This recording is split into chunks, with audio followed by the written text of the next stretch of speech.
Hello, everyone, and welcome back to Perilous Pass here on GDQ Hotfix. As always, my name is Cutie, and we are setting up for a race of Super Castlevania 4 any percent first loop. We have 4 amazing people with us today, all of which are in the top 20. So this is basically Super Castlevania 4 Olympics right here today. Before we get into that, we do have a level 2 hype train going on in chat that was started up during the break. So first off, I want to say thank you to everyone who is supporting Games Done Quick with your subs, your gift subs, your bits, cheered, everything and anything, and all the things to help keep our shows running. So if you're enjoying the stream, do consider subscribing for exclusive emotes, ad-free viewing, access to chat during replays, etc. But you can also always support the stream by sharing the channel with your friends. We put on some of the best content today, so make sure if your friends are fans of Metroidvanias, Gothic games, anything like that, go send them a link. This is going to be good stuff. But without further ado, let's bring in our team for Super Castlevania 4 any percent first loop. We've got D. Crippa and D&D Nat 21 running, and on commentary, Anduin and Christmas. How are the 4 of you doing? Doing well. Fantastic. Doing great. Doing fantastic. Excited for this race. I am very excited. Pleasure to be here. It's been a while since I've watched a good race. For everyone for having me. Hope to put on a good show. This is going to be amazing. So let's go ahead and just do a one-by-one intro if you want to go first. And then whenever we are ready, we can do a 3, 2, 1 countdown and get started. Alrighty, I'll start us off. I'm D&D Nat 21. I've been racing Super Castlevania 4 for almost 5 years now. Been involved in a couple of new strats as well. I love this game, love the community, and I'm honored to be racing alongside Crippa. We've worked on the same zip for over a couple of years now, and there's actually a new tech that has finally been added into runs now that I kind of worked on and then he refined, and it's been amazing. So I'm really happy to be here.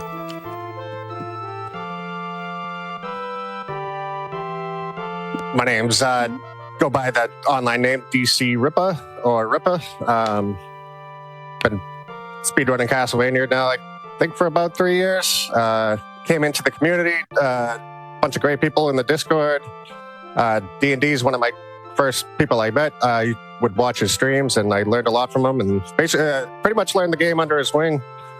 We had a lot of good times on his quest to sub 33, which he did eventually get, and so congratulations to D on that, D&D on that. And I've been taking it on my own from there and just doing what I can and enjoying the game. So hope to keep it going. We're on commentary now.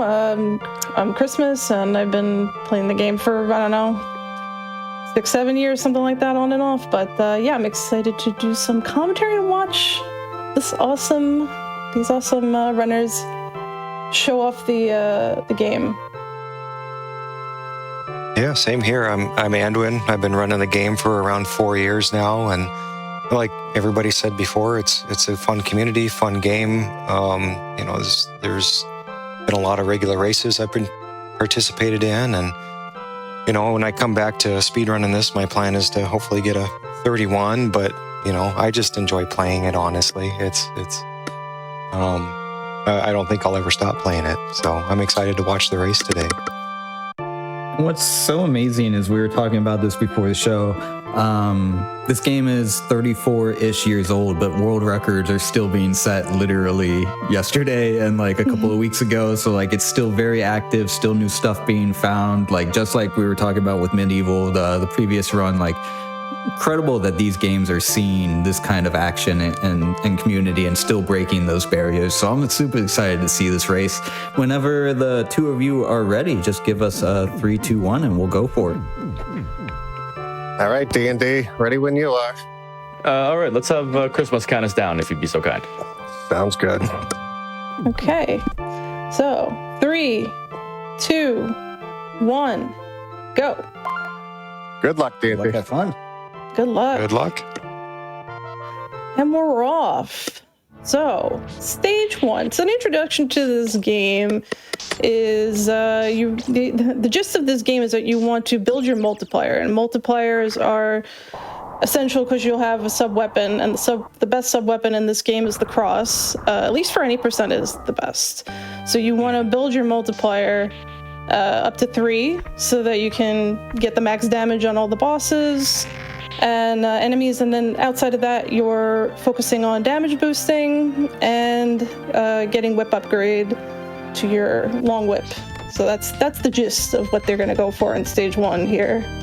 Yep, you'll see a lot of intentional damage boosts, and that's because Simon only moves so fast when he's walking, and so damage boosting off of the enemies just helps move them along a little bit faster through the stages. But yeah, with that, you're gonna runners of this game have to focus largely on health management, and we're coming to our first trick. Oh, okay, D&D went for the wall clip. Of course he did. It's a small clip into the wall that has pretty precise movement, but if you get it wrong, it results in a death. So good that he popped out of the wall and didn't get it instead of otherwise. Yeah, he got the good failed attempt versus the death there. So. Yeah, I mean, this game can start out pretty rough depending on what strats you go for, even though this first 2 stages are really not that intensive, but they can result in resets regardless if you're going for certain strats. Yeah, it just depends on, how fast you want to go, what you want to go for, how dangerous you want to make each stage. But once we get to stage 3, that's usually where a lot of runners, it gets a little bit reset heavy. But making their way through stage 1 here, getting close to Rodane, and we'll see the setup that they use. And there's a couple different ways you can kill him here, but in the ideal way is a couple jumps there, 3 crosses up, the whip.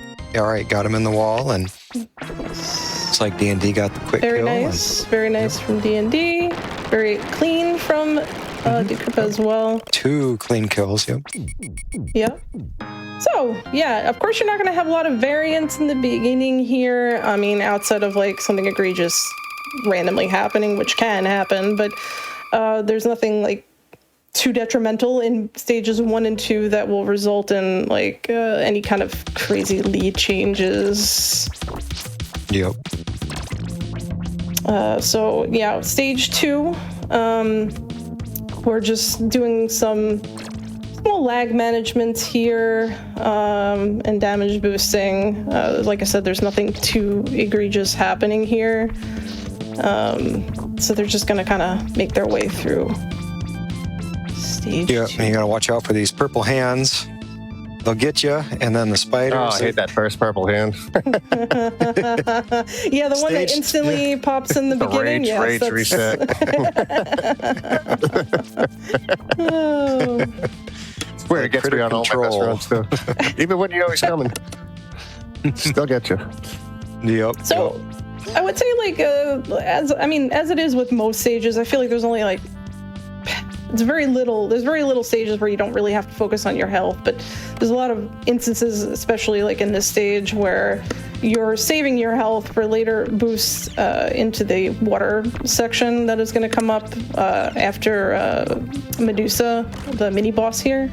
And so what happens is if you're taking extra damage in one section, you're going to avoid certain boosts in certain sections, so like you can not, die or anything like that. So it's just a lot of like on and off management with your health.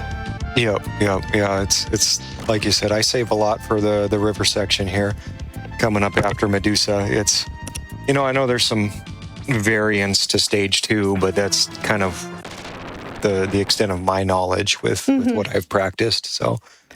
And Medusa's here and gone. So, yes, I mean, that happens with, I wouldn't say every boss, but there's definitely a handful of bosses that are just, you see them 1 second, now they're gone. They just kind of disintegrate because that's how powerful the crosses are in these stages. And the fun fact about stage 2 is that since it doesn't have a final boss in it, you just have the mini boss Medusa. the transition that you leave with the amount of hearts. So let's say you leave the heart here with like 10 hearts, it carries over into the next stage. Unlike other stages where you have a boss and your countdown, you lose all your hearts. So it's important to have like a handful of hearts when you leave certain stages like this, so you can carry them over and use them here.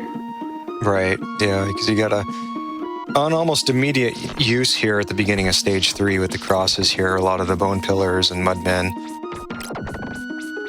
But yeah, stage 3 is a long one. It's got 3 separate sections. So it's got the caves, and then it goes into a sort of a waterfall section, then a sunken city. It's a long one, and it's pretty different in each section. So there's a lot of ways to die here.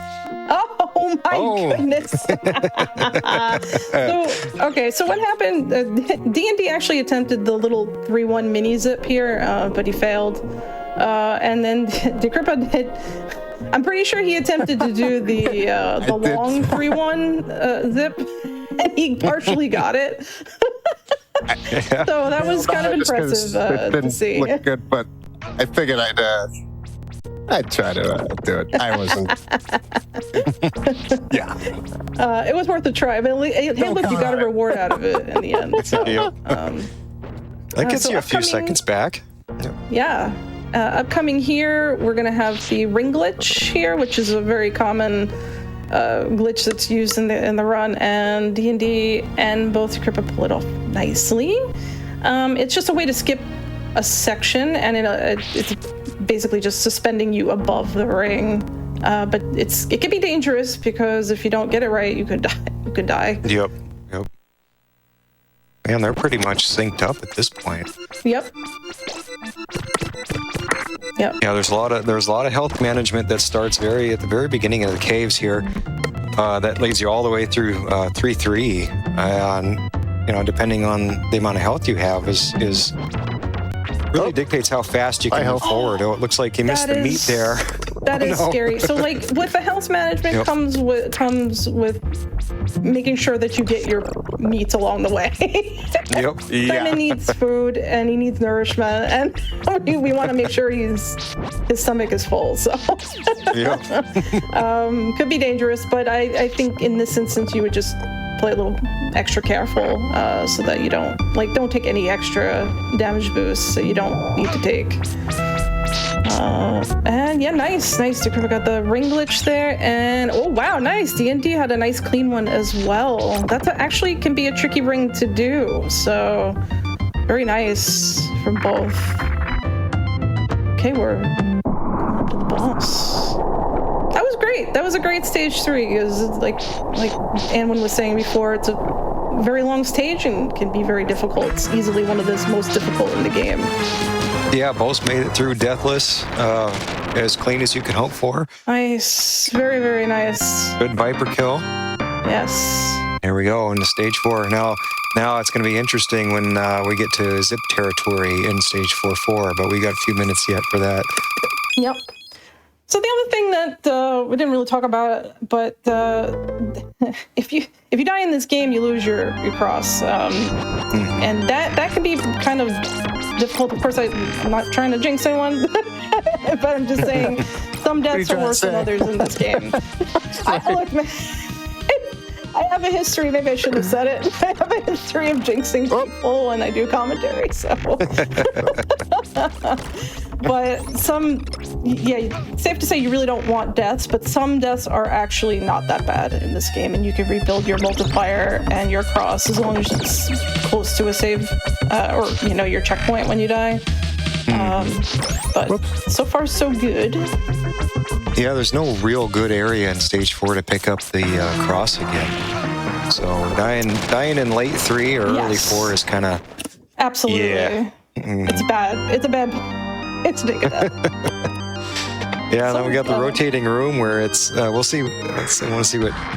Oh, there's a little glitch that DC Ripa was trying to do there, where you can actually levitate up onto the platform. But he didn't quite get it there. But so they're just he's gonna do some ring swag right now. So looks like Decrypa is gonna stay on the ring, and D&D is saving frames by not being on the ring.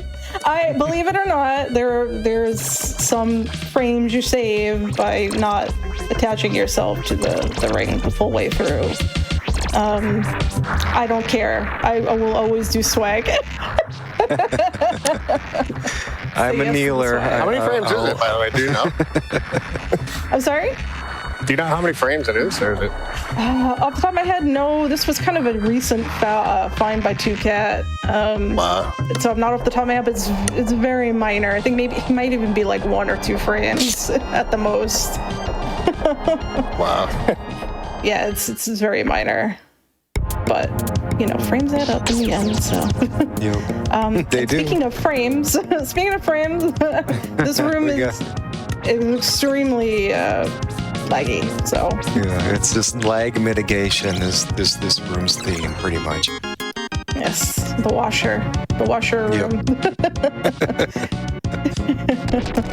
So yeah, most of the time they're gonna try to do as minimal of whipping as possible to avoid the lag. And now we're coming up to the great 4-4 zip, which has many different different. Oh, missed it. Oh. Okay, so it looks like both of them missed it. Hey, I don't think anybody gets it in GDQ. It's like banned from GDQ or something. I think last time I forget. I think someone got it. Someone got it last time when this was like Joe a couple popped out. months I ago. remember that. Who got the zip? Exactly. Was it? Did Voosh get a zip? I think it was Voosh. Yeah, I think it was Voosh. Hey, look, even if they didn't get to show it off, they went for it, and at least no one died because, I mean, worst case scenario is that you're dead, so. I mean, it's crazy how close the runs are. They're almost identical at this point. Yep. All right, now we got Coronat, spelled backwards, is ton of rock. Yeah. It's kind of funny watching him get smaller and smaller the more you hit him, but depending on how fast or slow you can kill him, you can get these platforms to grab the early orb. It doesn't look like DC Ripa got it or D&D Nat got the early orb, but yeah, you can jump off the platform at the top and shave off a couple seconds there. But yeah, it depends on when Coronat is killed. So you have to align your platforms. You have to be pretty quick with which platform left or right that you take. So. Yep. So we're still on stage 5. Stage 5, yeah, it's just kind of harpy control, the first section of stage 5. A good way to put it. It's really easy. Yeah, if the harpies didn't exist, it would just be a cakewalk. But they're completely random and they just show up at the worst times. Yeah, there's certain positions that the harpies can have, and it's usually like below Simon's like whipping point, and it's usually going to be the most egregious thing, like up coming here, like near this exit here. If it's in a bad position, you could actually just die straight up. It's pretty bad. Yep. And this is a scary stage too, because it's such a short stage that any health lost really can be detrimental. So, like extra health lost. Yep. Yeah, we don't have a boss fight here on stage 5. It's just the entry to Dracula's castle. And I think this is the longest stage in the game, level 6. This is one of my least favorites. Maybe this or 9. 9 is also very long. Yep. But yeah, 3, 6, and 9 are probably the longest for sure. You don't like this stage, Edwin? Why don't you tell the audience how come you don't like this stage? Well, we got it coming up here in the next screen. That's just one example. the chandeliers.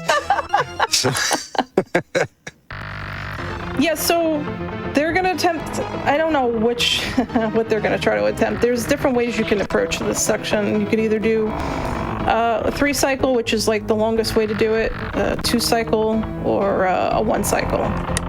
And the 1 cycle, safe to say, requires pretty precise movement. And the Kripa's looking good. He is. Yeah, it's awesome. Nice. That was a great 1 cycle. Okay, yeah, so D&D got the 2, which is fine because it's not that huge of a difference, and better safe than sorry, because this is definitely one of the worst deaths you can have. It's a huge time You loss. go all the way back to the If I, beginning. if, lose it, your if I cross. felt that off at all, I wasn't going to do it, but it was good. Hey, it was looking great. No, it was nice and clean. Only because you said it honestly, too. I was like, all right, she said it's good, so I got to do it. And I don't trust myself. Oh my goodness! So if you failed it would have been on me. Yep. I'm actually impressed that you were able to do that with me talking, because I don't think I could do it listening to other people. Tension gets me all the time with that. Ask me where I'm from or something. Right off the chandelier. I'm like, no. Love you, catch it though. So right now, D&D is not that far behind. It's only like 5 seconds behind. So not too crazy of a difference right now. I'm very happy with how both players are progressing, because I mean, usually at this point there's some type of major issue that happens, so it's nice to see that the neck and neck happening right now. Yeah, and they're both making their way through the bone hallways pretty quickly, pretty efficiently. And DC Ripa didn't get the coffin boost. That one's a tricky one. That one's a really tight window, but I struggle with that one all the time. It's like the Nat got through it. Yeah, the health is a little spooky Ripa right now. It's gonna have to play and same with D&D as well. Gonna have to you got these dancers that kind of show up randomly and they do 3 damage to you. So here at the end, it's a commonplace for people to die here at the end. Oh yes, the random spawns. But yeah, here's a blink and you miss it, boss. Set up, very good kill. nice. Oops. Very good. Nice and clean from both. Only few seconds apart. Yep. Guys, this is gonna go down to the wire here. Yeah. We are approaching stage 7, which is the library. Not too difficult of a stage, but it's deceptive, right? Like, unfortunately, Decrypit took some extra damage in the beginning there, and that could be an issue, but there's always backup meat in the beginning here, at least. There's almost always backup meat somewhere. It's whether or not you want to admit it that you grabbed it is another matter. True. Yeah, it's like in a race, it's maybe not so detrimental to go out of your way to grab the extra meat, but it hurts you in an RTA setting, of course. Yeah, stage 7's kind of a nice breather is the wrong word because it's still a very challenging stage, but it's kind of got a calming presence between 6 and 8. 8 being one of the hardest, and here we go. The book jump is a tough strat for a lot of people here. So let's. Oh no! First death of the marathon. So DC Ripa foregoes the book jump entirely. D&D Nat takes a death. Unfortunate, because he had a nice boost from the axe. He got the good RNG and took a nice boost. And yeah, unfortunately, it's really easy to just. Unfortunate, yes, took another death. It's easy to slip off the book, especially to do book jump like that. If you get the wrong pixel, you can just slip right off that thing. Yep, it acts as if you didn't even press the button at all. So it's really it's not for the faint of heart. It's not even like it's a hard trick either. You have a fairly large window to do the jump in, but like I said, it's just that positioning on the book is what really is scary. Actually, I think I kind of learned it from you, Anwin, that it was like okay to just not be at the very edge of the book, like be a little bit back is okay. You can still make the jump, Yeah, so I kind of remember that. Yeah, it's like you got a little wiggle room there. It's like it doesn't have to be absolutely perfect, but that was close. Yeah, that was a scary fight from the. That was. God. Yeah, Yeah, that was kind of a weird. I threw the one. cross the wrong way. That's why. The cross, I don't know why I threw it to the right. And just set up a chain reaction. Ooh, Oh my god. my Yeah, goodness. that was Sergrak cool. Again, he's pretty easy. Sometimes he'll throw up his shield and block and regenerate some health, and the kill will take a little bit longer. But yeah. And then stage 8. This is everybody's favorite. I like stage 8. I'm the odd one out, but like it's mostly in a marathon setting. The stage is very anxiety driven for sure. It's because anything could really go wrong. It is a stage. It is the dungeon. That's what it's called, and it's full of spikes and full of. In the version that Kripa's playing is blood, but in the US version it's poison or something like that. Yeah. But either way, you take damage. So. Yep. Yeah, and there's a lot of opportunities to die in stage 8. There's a ton of spikes, a lot of blood pools, acid pools, whatever. And so it's pretty much death around every corner in this stage, and that's just one of the. In a PB attempt, this stage, it's really nerve-wracking because you've come this far. Yep. But yeah, so he's making his way through. He's taking a couple things a little safer, which I completely respect. Yeah, I mean, the stage just has a lot of tight movement in general. Even if you play it safe, it's still very tight across the board. So it is. So, health routing here is important too. I mean, you do have that big meat grab you can grab earlier. Yep. But yeah, he's taking some boosts off the skeletons to kind of get through some of these tricky spots. And A2 is a little easier in my opinion yes, than A1. But for sure. A1 is definitely the most hardest. And now we're coming up to Vegas. Oh! Oh! Why was this? No. Well, There.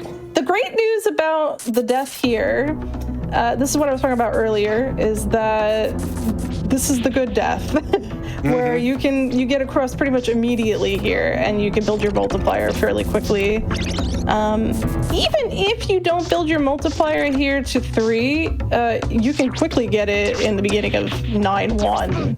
So, and you really don't need to have triple cross to beat the monster, aka Frankenstein. So. Yep. Yeah, that's a good death. If you're going to take a death anywhere here. Oh, and D&D got Vegas Bridge. Oh, nice. There we go. So just a quick thing, but Vegas Bridge is a completely RNG bridge. And so they're both fighting the monster with one cross. They are. Yes, they are. Oh yeah. Go ahead with, Vegas. Yeah. Vegas. Yeah. No. Vegas just was actually the term was coined by TMR when he was running this game, but it's just a completely RNG bridge, and there's a fast way which D&D did by breaking up the blocks prior and beating the cycle basically, and it saves you some time. Otherwise, you just kind of got to wait for the right pattern.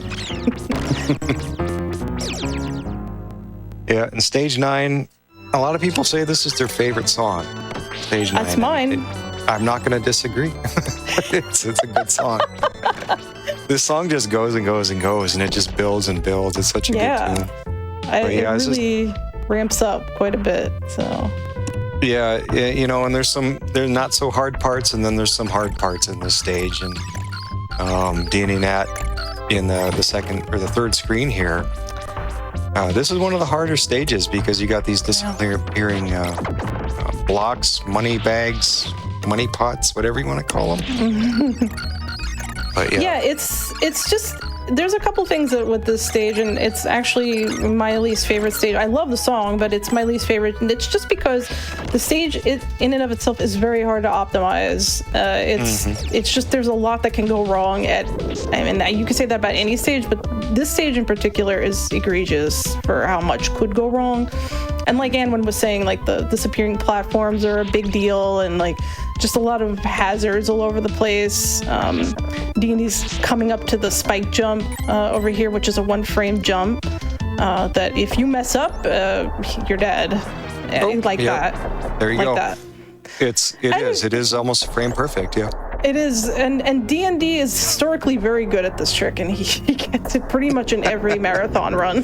So this was a very rare thing for him to miss it. Yeah. And the good news here, though, is there's a secret that he's in right now, and he's able to get across again very quickly and then build it up. So. Yep. Yeah, there's a couple, 3 crosses in stage 9 actually that you can get. Yeah. So there's a lot of opportunities if you die here to make up. Yep. Yeah, the Kripa made pretty short work of getting through 9, but D&D is still not that far behind here. And we're coming up on Anwin's favorite boss of all time. Bat. Yeah, this is the one I always do best on. So it's 21 hits to break the bat to his second form. I never mess up this boss ever. No, never. I've never seen you mess this boss ever. Oh, that was a pretty good kill despite not getting the ideal height there. Yeah. Yep. You want to get the breakup at the height where you jump across, where you jump and you throw the crosses. So that'll kill the bat the fastest. But despite not getting that break height like D&D Nat just did, that was a pretty darn good kill. So. Yep. It's a very, very hard boss to optimize and get right. Like. It's probably also one of my most practiced bosses outside of Slagra, and you have to. It's a very, it's egregious if you mess it up in terms of like time loss. So it is. There's a lot of time savings and loss in that boss. But now we're moving to the clock tower. Yes, we are. And this is probably it's a short stage, but it's one of the most technical stages. There's so many little things and so many different strats and things that can go right or wrong in this stage. It's similar to stage 8 in the sense that it's a lot of tight movement. It's like, as Anwin was pointing out, because there's multiple ring glitches in this depending on what you do. D&D got that nice gear despawn there. That saves frames on lag and makes using the ring a lot easier too. Oh no! Oh my god! Oh, yeah, there's stuff like that. Unreal. Oh god, I'm sorry. And that was the panic too. I saw the panic there. It was like, oh god, what do I do? Yep. But yeah, D&D's coming up on one of the tougher sections here, which is the skip here. Yep. I got stamp grabs the ring and D-boost past the dragon there. Yep. So far, so good. So far, so good. And yeah, and the way D&D is doing it is tricky, and there's definitely an even trickier way to do these 2 sections here. So yeah, extremely technical stage. Yeah. And he's into the final hallway. All right. Yeah, I love when you get to the final hallway and like you have like low health, because that's, if you play it optimally, you have low health and you just die to like the first skeleton. Right. It's my favorite. Anwin, why don't you tell us about the mummy? The mummy, yes, the mummy loves to spawn in the middle when you're on PP pace, and that's one of the worst locations. He can spawn on the right, the middle, the left, and he can throw bandages or fireballs. And in the middle, it's almost all, it's just going to be a 2-cycle mummy. You can kill him in 1 phase, 1 cycle. Yeah, if he spawns on the left or right, but in the middle, it's almost a guaranteed 2-cycle, unless you know something I don't. Yeah. And now it looks like both of them got pretty much the same pattern. Yep. Yeah, middle bandages is kind of bad, because if you're stuck over there on the left platform, they can knock you in the pit. So it's if he's in the middle, you kind of want fireballs. Yep. You see Ripa's in a just fist fight with him right now. Yeah, he's he's doing Street Fighter here. He's like 1v1 me. All right.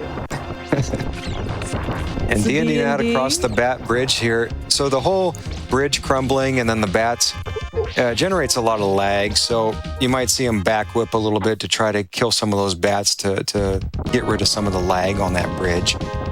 But really, there's no complicated strategies on that part heading into the second part of stage B. No, the only downside is that, I mean, again, like everything else in this game, if you take damage there, which easily could happen if you whip the wrong way, it could be kind of detrimental to the rest of the stage, because Yep. I'm even trying to think of where you can get, well, you get meat at the very top here, I guess, but Oh my God. it's still, oh no, he's trying to build his multiplier and he can't. Poor Dicker. Oh boy. But yeah, this is it's a tough section the D&D is on right here too, especially if you're doing it optimally here. You're doing a lot of damage boosting and tricky jumps, and there's the ring glitch too that you can do. So, And yet again, there's a myriad of ways to die here. You can fall through stairs, fall off platforms, hit spikes. It's just, yeah, it really, it's letting you know that you're close to the end of the game and doesn't want you to finish. So, That's but right. yeah, coming into the boss rush here. oh boy, All right, everybody's it's favorite. our most favorite boss of all time, Slagra. And the PG version of his name is Destroyer of Dreams. Yep. We don't say anything else. Oh, D&D got a really good pattern That's on him there. awesome. So you should get a really That was very a nice kill. 6? That look, but no, That it was was a a 7. It was a 7. Yeah. But that's as no 6 is extremely that's the most optimal you're gonna get. So 7 that's a pretty clean fight. It's an Yep, extremely no clean complaints fight. with that whatsoever. Yeah, he's Slagra's the most RNG boss outside of Mummy, and he's just miserable to fight when it goes off script.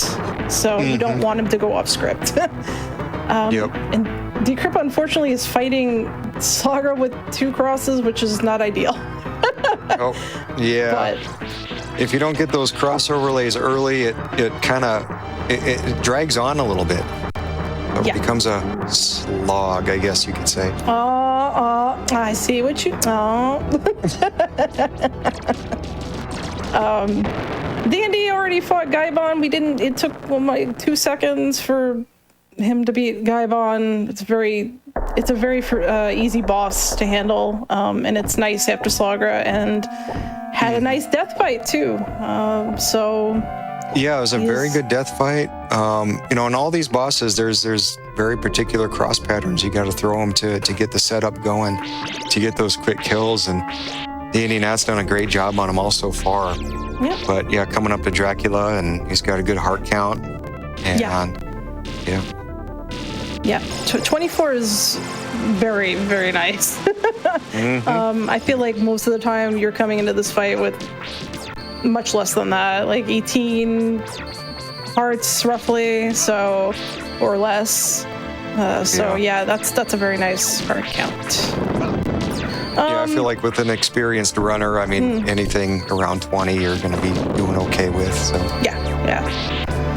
And Decrypa's finishing up. Nice kill. very good death kill. Yep. Very, very nice. And already D&D's in the third phase of the fight. And there's really not too much going on with Drag. I mean, there is, if I'm saying like optimally, but like just to get rid of him, it's just you want to get your 3 crosses out and snipe him, and that is that. Yep. Congrats. There we go. GG. D&D. To D&D. There was a lot of back and forth with this race. There was. Back and forth. And it was extremely neck and neck for most of it, though. Yep. Yeah, you want your crosses. You want to time them right so you get the 3 crosses out. So they're going to smack Dracula in the head there, along with your whip all at once. So usually the ideal number of spawns, the ideal number of cycles is a 6-cycle Dracula fight. So he spawns 6 times. There's people who can get 5s. Yeah. It's not super common, but Yeah, I mean, You can actually get 5 without doing whip cancels too. It's just you need Dracula to spawn in all the right places, and your whips have to be executed very well. But outside of that, if you want a 5 cycle, you got to do whip canceling. So. And GG to Thank you. Kripa. Yes. GG's D&D. GG. That was a very, very close race. Wow. That was awesome. You guys were neck and neck for majority of the race, and then I think it was in 7 when you took your first death D&D that it started to kind of do the swap back and forth. Yeah, book jump. I was literally thinking as I tapped that last time, I was like, when's the last time I died on book jump? And I was just, I was like, oh, of course. Today, that's the last time. I don't think I've died on book jump in like months, and today, like I died on it right before these runs, and I was just like, you know what? I don't know what's gonna happen. Yeah, both within a minute.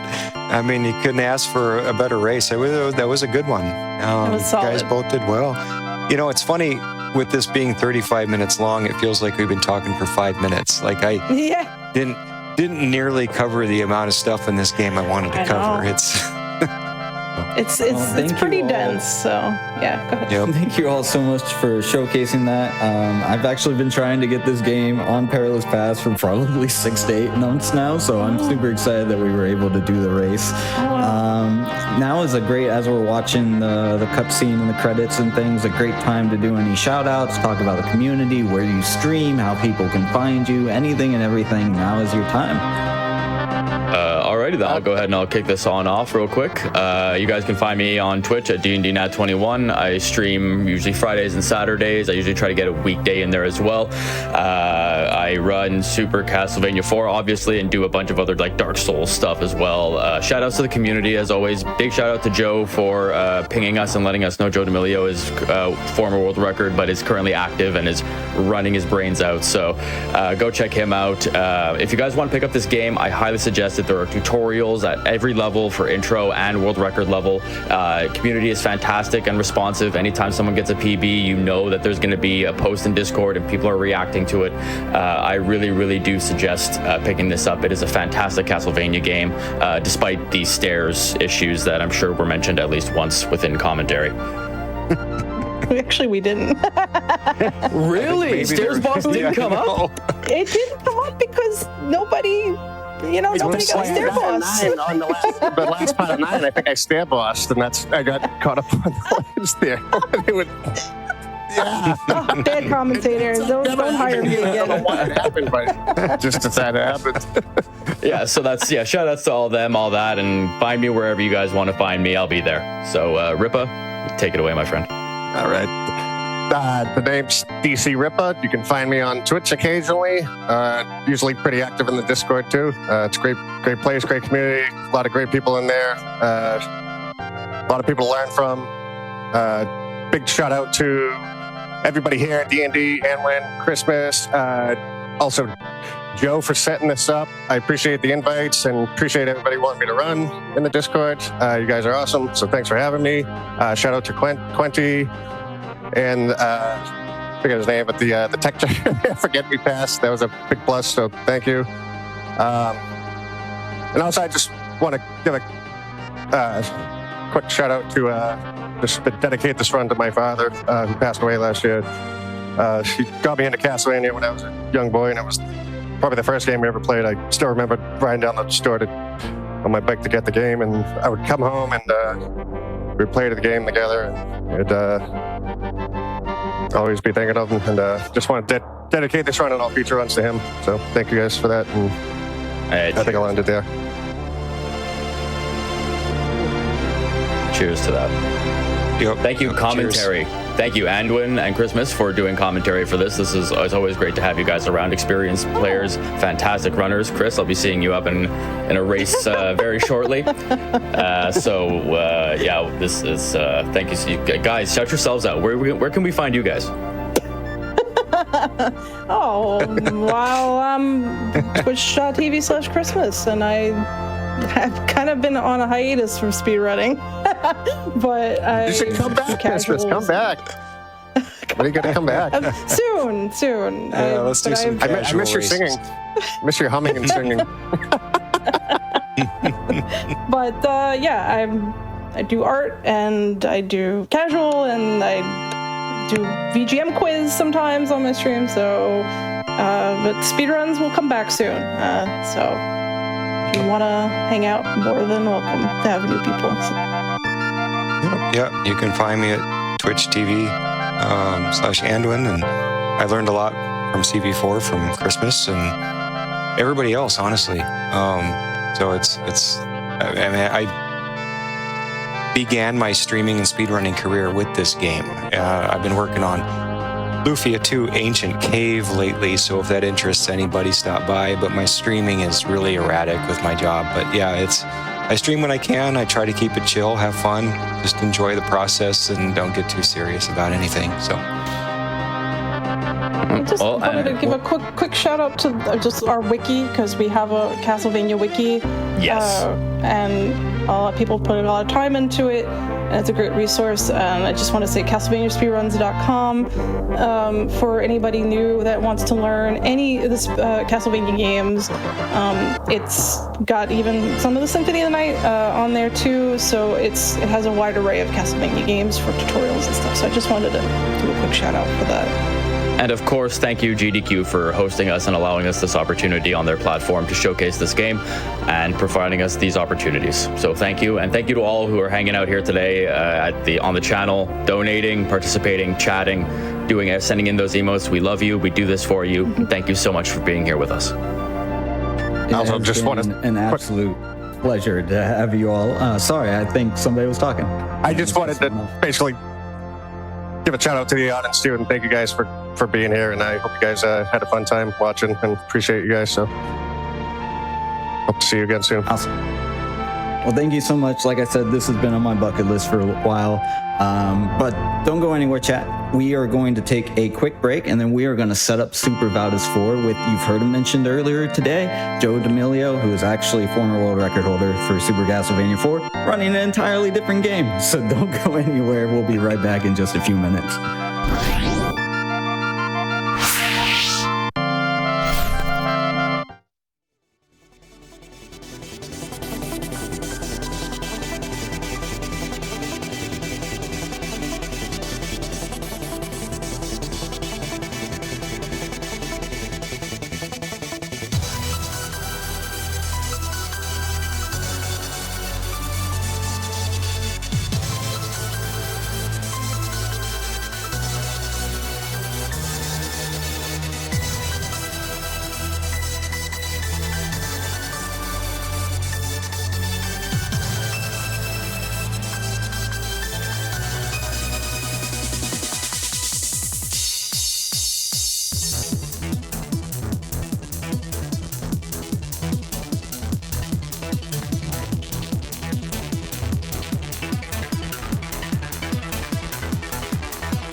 All right.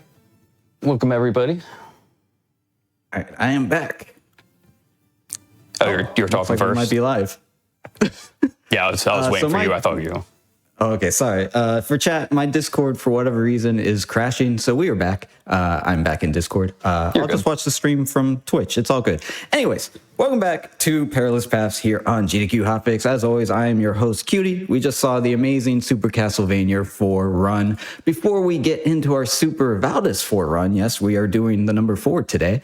I do want to let everyone know that we do have Back to Black, GDQ's all-black charity speedrunning event, which is supporting Race Forward, goes live February 5th to 8th, and is currently accepting run and volunteer submissions.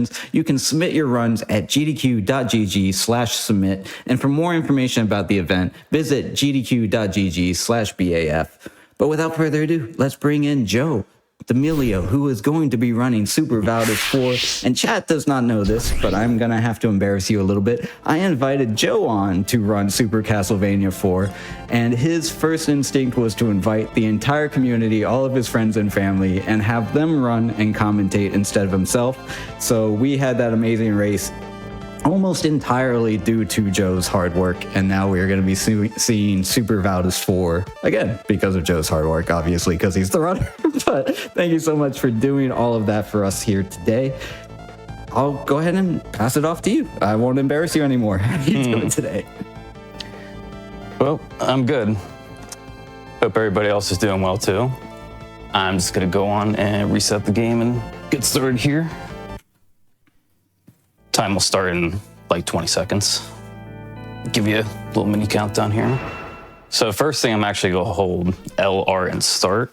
That's going to make my attire look really cool instead of not as cool, in my opinion. So you saw Super Castlevania 4, and now it's time for Super Valis 4. Probably like 5 seconds time's going to start right when I move here, right now. So yeah, I'm playing on easy. Mostly because there's one stage that is just really annoying on any other difficulty. And to be honest, I just don't feel like dealing with it. So the time difference is really minuscule. If I did the normal category, then go ahead. This game comes in a lot of categories. I know there's like a Japan and then an international. There's easy, normal, I think hard. Kind of what are the differences between the various categories and the regions? The categories, it's a little much to explain. The regions, let's do this fight first. Yeah, when in doubt, focus on the run and ignore me. All right. So the US version, the movement is almost the same, except when you descend from a jump, you start at like full acceleration immediately instead of like floating downward. The bosses also take double damage because your sword does half the damage, and some of the sub-weapons do a little bit of different damage as well. So did you just fight death? Is this an unofficial Castlevania game? Yeah, maybe. I mean, it's got Super and 4 in its name, so it's close enough. So the funny thing is, I started speedrunning this game because, you know, I run Super Castlevania, and I was just scrolling through my games list one random day in 2016, and I saw this game. And you could probably see why it piqued my interest. And I gave it a shot, and I was like, oh, this is pretty interesting. But yeah, Valis is like a whole series in itself on the PC, or PC Engine rather. So if you guys know Dracula X and how that's I don't know if you consider that a port of Rondo or whatever, but this is pretty similar. Okay. I mean, we do have Lonely and Jupiter Climb on right after this, so we'll have to get their opinion on the Castlevania lore and where things fit in. Lag reduction right here. I can see the similarities. This game's really dumbed down too compared to like the PC games.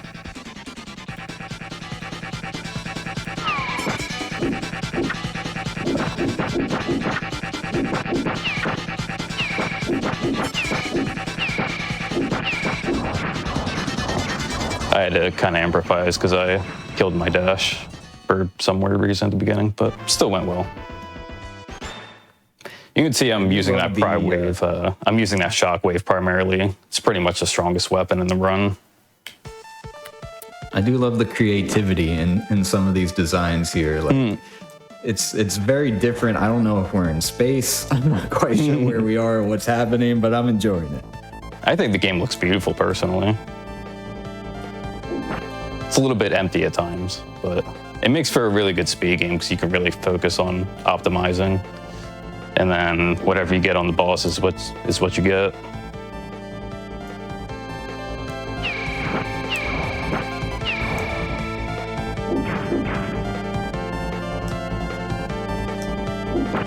And so is there any particular, you mentioned optimizing, any particular This game's on the Switch too. management we're doing in terms of If anyone has a Nintendo Switch and doesn't know that. kill, anything like that, doing a Castlevania game? Or is it just kind It felt kind of random when I first heard and about then it. just hold Pretty right cool and go for nonetheless. the best?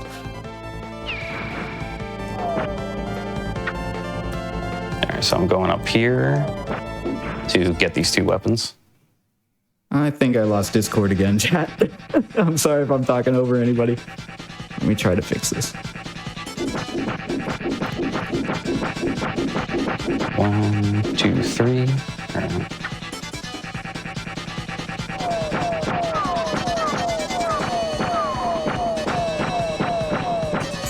All right, see if I can get at least one pop-up.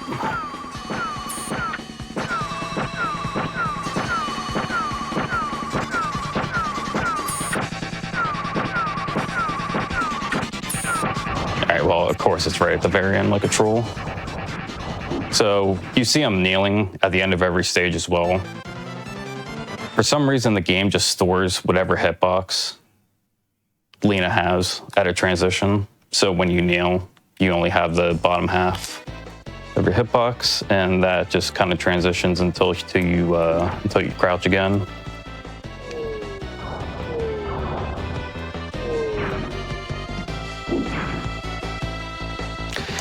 One thing that's kind of hard to explain is the hitboxes. They're very quirky. So the timing on a lot of this stuff is actually rather precise, and it's one of those games, I mean, I know you hate to hear it in some tutorials, but like, you just have to get a feel of it. But once you do get the feel of it, as you see, you can get pretty consistent.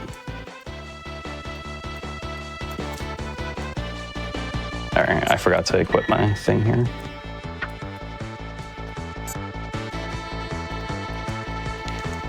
For some reason, you'll either take 4 or 5 hits for free with this armor. And it's just totally random which one the game chooses.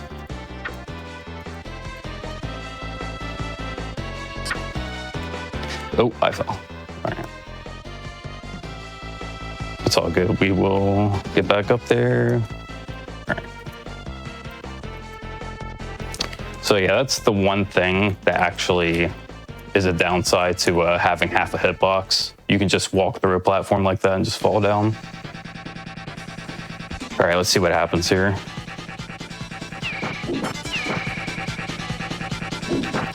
Falling like that? No.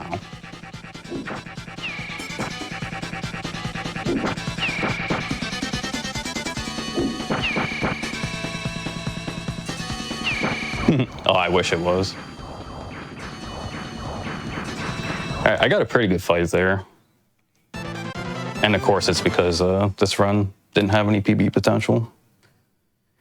It takes its lessons from Super Castlevania. All right, so this is a stage where it's the whole reason I'm playing easy instead of normal, because there are ice crystals that fall at random times all over the stage. And those times are 90% bad times. So I'm just trying to make it nice and easy in here. Hopefully I can hold on to this suit.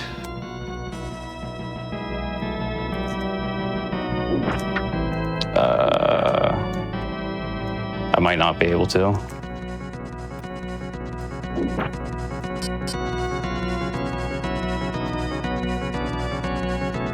All right. I think I got it.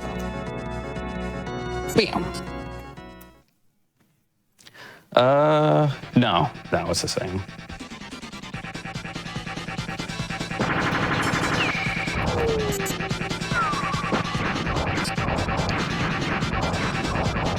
All right, so if you have one of those armor suits equipped, and then you equip another one and use it over the one that you're wearing, you deploy this armor bomb, which can do a lot of damage and can be really strategic in some places.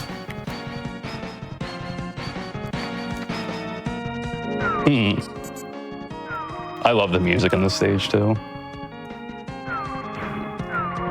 So this is all lag reduction here. And I'm gonna try to do this.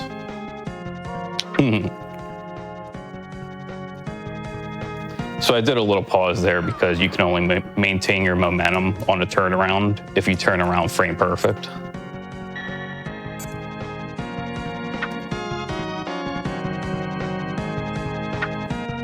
All right, this is tricky, so see how it goes.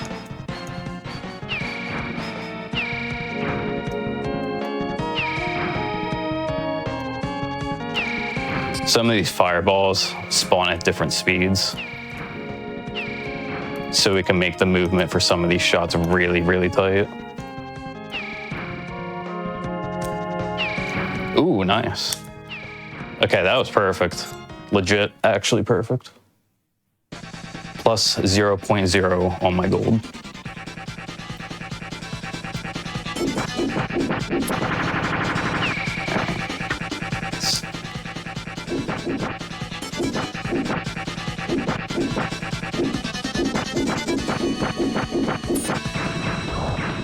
Nice, that was perfect as well.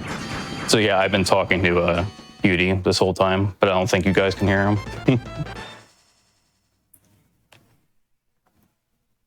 Can they hear you now?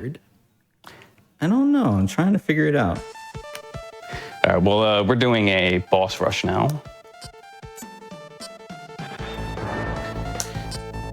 "20 hits on Tiger Guy.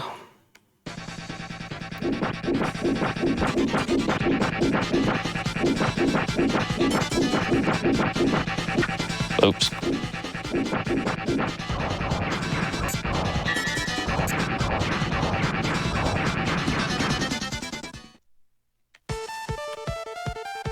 Okay, I think maybe we've got it fixed. Let me know, chat.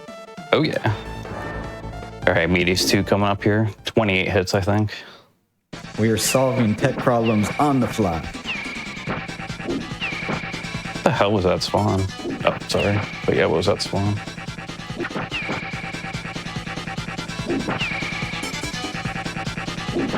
Oh god, these are terrible.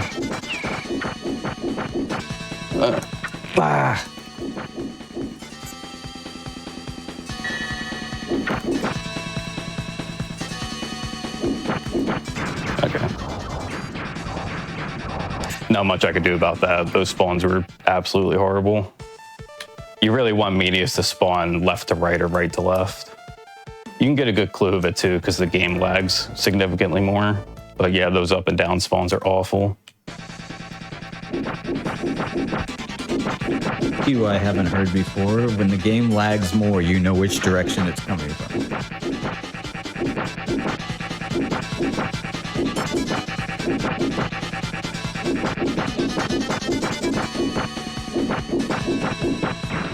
Yeah, my only theory about that is like, if he might be like physically on the left or right side of the screen. So his sprite might just be like making the game lag a lot. And then if he's up or down, maybe he's just not there. All right, final boss. Best final boss you're ever gonna see. Oh, yeah. He defines everything that makes an easy mode easy. I like the intro cutscene we're getting. He's got like 100 things that he can do, and about 2 of those things that he can do let you attack him. So I pretty much just gotta hope that he jumps and doesn't do anything else. I love that we're going like full anime here. Time will be like 5 seconds after the final kill, too. I'll let you know. All right, let's get as many of these off. Oh. All right, jump. Uh-oh. All right, this is already not good. Sir. There we go. There we don't go.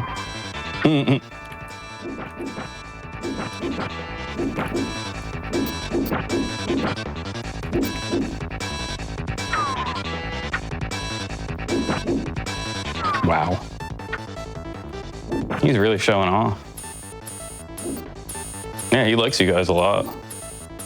He doesn't like, want to "Hey." leave. He's like, look what I can do, everybody.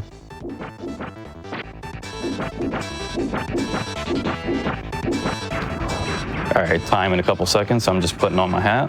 And time. You're like, I'm just putting on my hat. It looks like it though, right? You got to flex for the last 2 seconds before you call time. Well, as we watch the cutscene in Japanese, of course, tell all the good people where they can find you, if you stream, if the community is active, anything and everything like that. Now's the time.